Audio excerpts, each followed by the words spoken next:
বাংলাদেশের চলমান রাজনৈতিক প্রক্রিয়ায় জুলাই সনদ ২০২৫ বাস্তবায়নকে ঘিরে জাতীয় ঐকমত্য কমিশনের উদ্যোগ নতুন মাত্রা পেয়েছে। এই সনদ দেশের ভবিষ্যৎ সাংবিধানিক কাঠামো, শাসন ব্যবস্থা ও রাজনৈতিক সংস্কার নির্ধারণে একটি গুরুত্বপূর্ণ দলিল হিসেবে বিবেচিত হচ্ছে।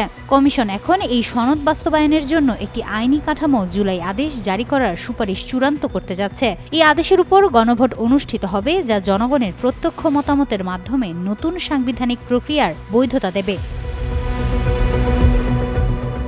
জুলাই সনদ ২০২৫ বাস্তবায়নে জুলাই আদেশ জারির সুপারিশ করবে জাতীয় ঐকমত্য কমিশন, আর এই আদেশের উপর অনুষ্ঠিত হবে গণভোট। প্রশ্ন থাকবে, আপনি জুলাই আদেশ সমর্থন করেন কিনা। ভোটাররা ব্যালটে হ্যাঁ বা না জবাব দেবেন, আর এই আদেশই হবে জুলাই জাতীয় সনদের আইনি ভিত্তি।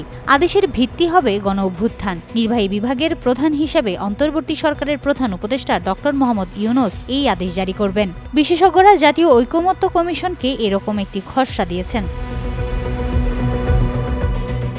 এই খসড়া নিয়ে বুধবার বিশেষজ্ঞদের সঙ্গে কমিশনের দীর্ঘ আলোচনা হয়েছে। সেই আলোচনার পর আজ সকালে কমিশন নিজেদের মধ্যে বৈঠক করবে এবং দুপুরে বিশেষজ্ঞদের চূড়ান্ত মতামত নেবে। সূত্র জানায়, জুলাই আদেশ হতে পারে সংবিধানের সমতুল্য। এর নাম হবে জুলাই সনদ বাস্তবায়ন আদেশ, আর গণভোটের মাধ্যমেই তা চূড়ান্ত রূপ পাবে।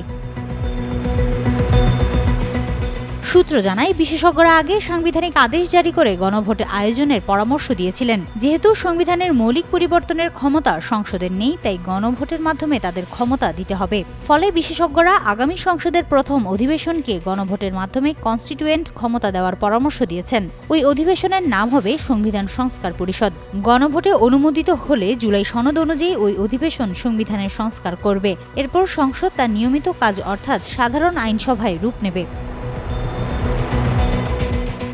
জুলাই সনদ ইতোমধ্যে চূড়ান্ত হয়েছে। গত ১৭ অক্টোবর বিএনপি, জামায়াত সহ ২৪টি দল সনদ স্বাক্ষর করেছে। পরের দিন স্বাক্ষর করে গণফোরাম, অর্থাৎ ২৫টি দল ইতোমধ্যে স্বাক্ষর করেছে, কিন্তু জাতীয় নাগরিক পার্টি এখনও সই করেনি। এদিকে বুধবারের বৈঠক শেষে ঐকমত্য কমিশন থেকে পাঠানো সংবাদ বিজ্ঞপ্তিতে জানানো হয়, সভায় জুলাই সনদ বাস্তবায়নের বিভিন্ন সুপারিশ পর্যালোচনা করা হয়েছে। পাশাপাশি বিশেষজ্ঞদের কাছ থেকে প্রাপ্ত পরামর্শ নিয়ে দীর্ঘ আলোচনা হয়েছে। হিমাতুল জান্নাত, যুগান্তর নিউজ।